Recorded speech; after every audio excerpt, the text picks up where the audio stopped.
perceber porque é que ela tinha nascido com aquela malformação. E percebe-se que isso tinha acontecido porque percebem-se duas coisas. Primeiro, que a criança afinal não era filha do homem contratante, era filho do marido da gestante com o qual ela tinha tido relações sexuais não protegidas. Primeiro problema. Aliás, segundo, porque o primeiro é a situação da criança. O terceiro grande problema. Parece que a criança nasceu nestas condições porque quando esta mulher foi inseminada com o esperma do homem contratante, foi infectada por um citomegalovírus, por via do homem contratante. Então, por via disso, teve uma criança mal formada, filha do marido, mas que está doente por causa do esperma do homem contratante. Tudo aconteceu mal. Tudo aconteceu mal. Por isso é que é muito importante. Notem bem, estamos a contar isto porque é muito importante que as leis tentam resolver isto. Agora, claro que esta questão é tão complicada que não havia lei que conseguisse prever todas estas vicissitudes. E que as partes nos respectivos contratos de gestação precavejam isto tudo. E que o importante trabalho dos advogados, cláusulas nos contratos de gestação, precavejam as inúmeras vicissitudes que podem ocorrer. E para quem faz contratos sabe que nós às vezes estamos lá por cláusulas que o cliente diz: isso nunca vai acontecer na vida. Mas nós dizemos, porém, é melhor ficar lá. Porque é melhor ficar do que não ficar. Portanto, as cláusulas têm tentado prever o maior número possível de situações. Por várias questões. Para as pessoas pensarem logo nisto antes. Pensarem que esta é uma possibilidade que pode acontecer. Pode acontecer que a criança nasça doente ou mal formada. Pode acontecer que a criança não nasça filha de quem deveria ser. E se as pessoas pensarem nisto primeiro, preparam-se para esta eventualidade, preparam-se para as consequências disto. E depois por motivos de prova. Porque vamos andar em tribunal, mas nós na altura acordámos e falámos isto um dia. Não falaram. Está no contrato ou não está no contrato?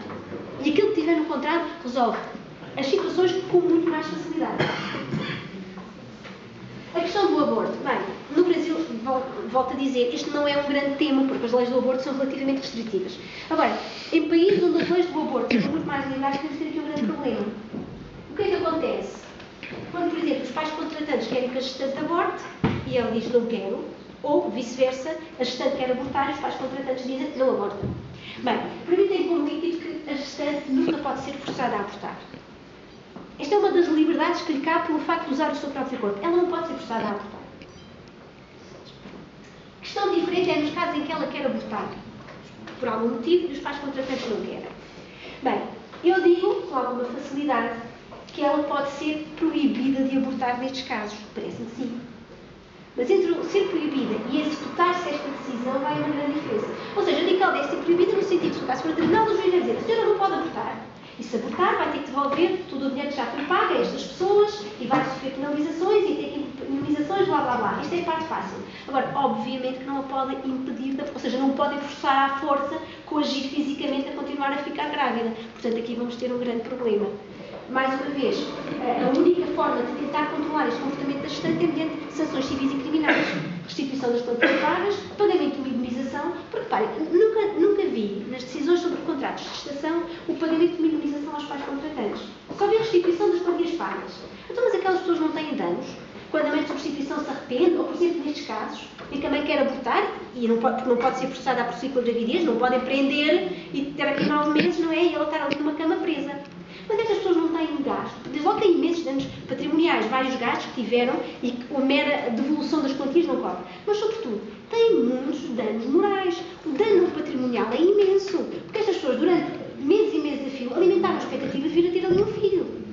Portanto, a combinação destas sanções civis e eventualmente criminais, nos casos em que o aborto seja crime naquela situação, pode tentar mover a gestante, mas em última instância a decisão tem que ser mesmo dela, porque não temos forma de a obrigar. E quando, lá está, tal questão, e quando a criança nasce com grandes malformações? Pois, este é um caso complicado.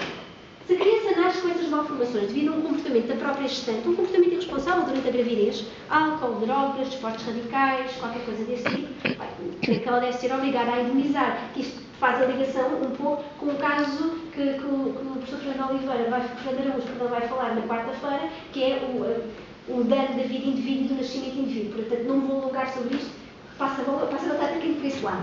Portanto, ela deve ser obrigada a indemnizar. Mas há aquelas situações que acontecem por escolha do destino. Bem, o que é que acontece neste caso? O nosso grande problema é decidir quem é que vai ficar com aquela criança. Porque, quando o bebê é saudável, se calhar vamos ter toda a gente a correr para ficar com a criança. Quando o bebê não é saudável, toda a